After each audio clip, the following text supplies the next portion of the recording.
Mesdames et messieurs, c'est déjà la deuxième partie de ce 12-13. Bienvenue. Nous avons sur le plateau Jean-Pierre Kayembe. Bonjour Jean-Pierre. Bonjour Esther, bonjour à tous. Avec vous, nous allons parler du 30 juin. Vous savez, la République démocratique du Congo a célébré son 55e anniversaire hier, mardi 30 juin. Oui. La tradition a été respectée avec un défilé. Également l'adresse du chef de l'État à la nation à la date du 29 juin, donc la veille de la célébration du 30 juin. Comment vous analysez ce discours, ce message du chef de l'État à la nation?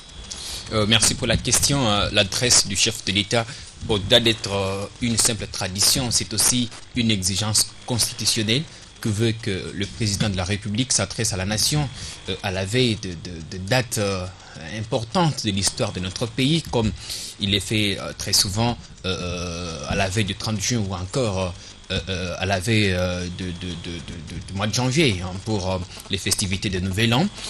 Ces discours, on sait qu'il a d'abord commencé par rendre hommage à ceux et à celles de nos frères et sœurs qui servent sous les drapeaux. Mais les points les plus importants relayés ce matin par tous les journaux, c'est lui et entrer au dialogue parce que, il faut le dire, le chef de l'État consulte les couches socio-professionnelles de notre pays depuis presque 3 semaines. Il a commencé les consultations depuis le 1er janvier, le 1er juin dernier, consultations qui se sont étendues en province. Les gouverneurs des provinces ont consulté à leur niveau. Ils ont déposé sous la table du chef de l'État les conclusions ou encore les recommandations issues des consultations faites à leur niveau, au niveau de la base. Ici à Kinshasa, Joseph Kabila a consulté la classe politique, a consulté l'opposition, a consulté la majorité, a consulté la société civile, les confessions religieuses et consorts. Et donc tous, on attendait qu'à l'occasion de ces discours, qu'il fasse, qu'il se prononce par rapport à l'avenir du pays. Et donc il s'est prononcé, il a levé l'équivoque. Aujourd'hui, les suspens n'existent presque plus par rapport au dialogue politique qui se dessine de plus en plus. Tout ce qu'on attend, c'est qu'il convoque ces dialogues qui pourra prendre presque près de 2 semaines selon des sources généralement bien informées, avec un format extrêmement réduit. On nous parle de près de 40 personnes qui pourraient participer à ces forums censés décrisper, si vous voulez, le climat politique. Justement, le point qui a plu, vous avez parlé du dialogue qui doit être convoqué par le chef de l'État, mais le point qui a plus attiré l'attention de plusieurs, c'est justement ce dialogue. Pourquoi? Oui, dialogue politique parce que beaucoup attendaient qu'après consultation, que le chef de l'État se prononce sur la tenue ou non de ces forums. Parce que il faut se le dire ici que ce dialogue a été réclamé à corps et à cri par l'opposition politique. Joseph Kabila l'a même redit dans son discours. Au lendemain des élections qualifiées de chaotiques de 2011, les candidats malheureux ont demandé qu'il y ait un dialogue politique qui mettra autour d'une table les fils et filles du pays et qu'on arrive à trouver des solutions par rapport à un certain nombre de problèmes. Il y a eu en fait les concertations nationales. Mais après les concertations nationales, se sont créés d'autres problèmes. Vous avez par exemple des problèmes liés au processus électoral, le calendrier électoral qui avait été à son temps également demandé, exigé à corps et à cri par l'opposition qui avait récusé le calendrier partiel publié par la Commission électorale nationale indépendante. Des concertations n'ont pas été résolues, toutes les recommandations. Les concertations nationales se sont tenues dans un contexte différent. Recommandations pas tenues, je ne sais pas de quoi vous parlez parce qu'il faut reconnaître qu'il y a eu presque plus de 700 recommandations. Mais aujourd'hui, la guerre avec le M23,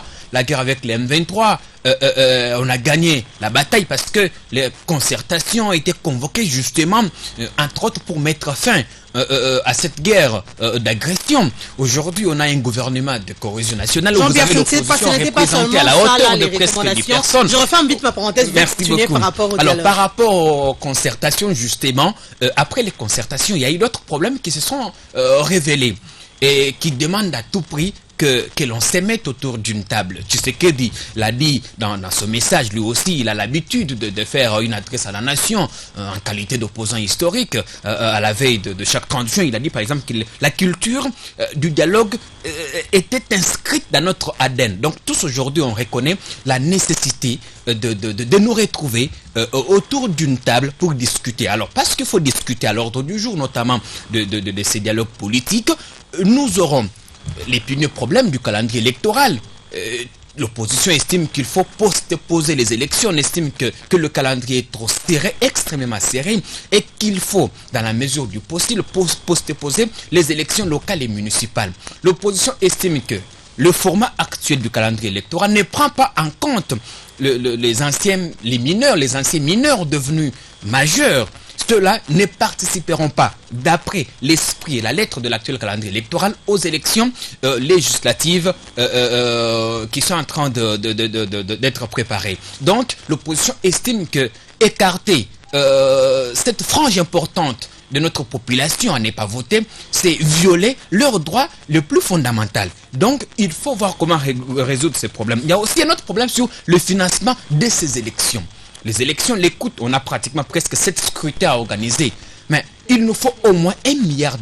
Où trouver cet argent? C'est un autre problème. Il y a aussi un autre problème qui s'est ajouté, le découpage territorial.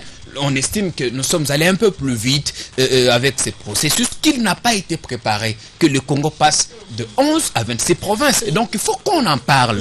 Et le seul endroit où on peut en parler, c'est dans un dialogue. Nous sommes bien d'accord avec vous, on va vous poser une dernière question. Dites-nous, le chef de l'État a prévenu que le dialogue se passera sans l'intervention extérieure. Qu'est-ce que cela vous inspire? C'est ma dernière question, Jean-Pierre. Dernière question, merci beaucoup, même si j'estimais qu'on avait encore beaucoup d'autres choses à se dire. On est pressé par le temps, il y a après un demi-siècle des libertés retrouvées et d'autodétermination. Hier encore, c'était le 55e anniversaire de l'accession de notre pays à la souveraineté tant nationale qu'internationale. Comment voulez-vous que 55 ans après, que les Congolais continuent à recourir au service des étrangers? C'est absolument absurde. Ça ne tient pas la route. Moi, j'estime que aujourd'hui, nos acteurs politiques ont atteint cette maturité de se parler. Dans ce pays, nous avons des gens crédibles qui peuvent jouer à l'arbitrage, qui peuvent être là, jouer la médiation. Comme l'opposition ne fait pas confiance à la majorité, de même que la majorité ne fait pas confiance à l'opposition, nous avons déjà neutres dans ce pays.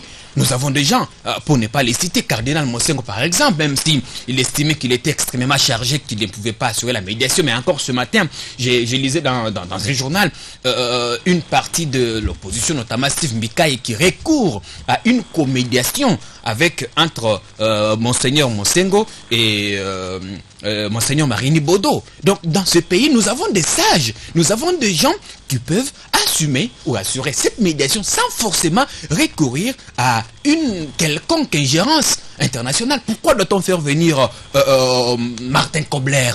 Est-ce qu'il a un cerveau de je ne sais qui que notre Congolais n'en a pas? Merci Jean-Pierre. C'est important que pour des questions qui sont liées à notre souveraineté, qu'on en parle entre nous. Merci d'avoir intervenu au sujet du 30 juin du message du chef de l'État à la nation. Merci. Mesdames, Messieurs, restez avec nous. Tout à l'heure, nous recevons Astrid Bouichi Manga pour parler des ressources naturelles et minières de la République démocratique du Congo.